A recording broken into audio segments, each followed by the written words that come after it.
السلام علیکم ناظرین، کل اسلام آباد اور ملتان کے درمیان PCL فائنل میچ ہوا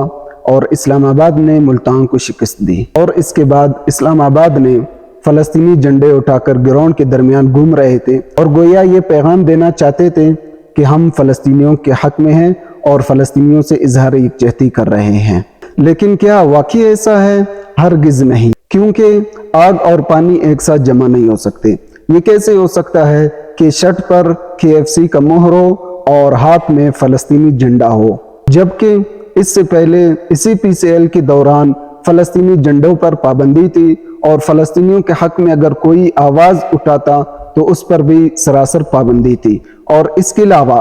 کچھ روز قبل نسیم شاہ کے بھائی کا انٹرویو بھی آیا اور انہوں نے واضح طور پر یہ کہا کہ ہم کھیل کو ان جیسی چیزوں سے دور رکھنا چاہتے ہیں۔ تو کیا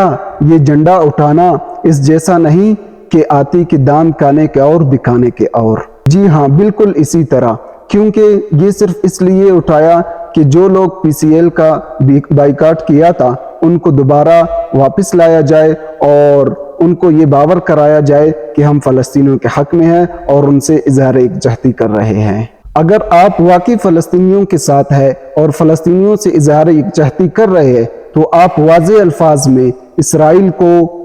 ظالم ریاست کیوں نہیں کہتے اور فلسطینیوں کے حق میں میڈیا پر آواز کیوں نہیں اٹھاتے اور فلسطینیوں کے حق میں میڈیا پر آ کر فلسطینیوں سے اظہار یکجہتی کیوں نہیں کرتے؟ اور جھنڈا اٹھانا یہ تم لوگوں کی شان نہیں، کیونکہ جھنڈا وہ اٹھائے گا جس میں اور طاقت نہیں، صرف جھنڈا اٹھانے کی طاقت ہے، اور تم لوگوں کے اندر جھنڈا اٹھانے کی طاقت نہیں۔ تم لوگ جو ہے براہ راست بائیکاٹ بھی کر سکتے ہیں اور فلسطینیوں کے حق میں آواز بھی اٹھا سکتے ہیں۔ جھنڈا تو وہ بندہ اٹھائے گا جس کو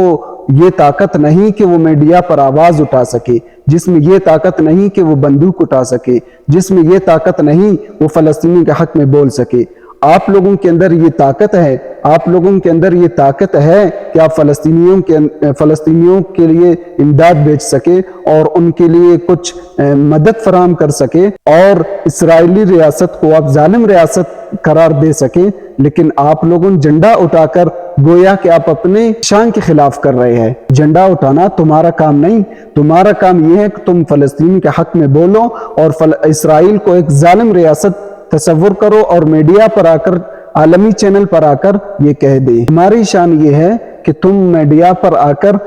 اسرائیل کو ایک ظالم اور جابر ریاست تسلیم کریں۔ اس لیے خدا کے لیے مسلمانوں کے ساتھ اور امت مسلمہ کے ساتھ، اپنے مسلمان بھائیوں اور فلسطینیوں کے ساتھ ایسے دوغلا پالیسی کا مظاہرہ ہرگز نہ کریں۔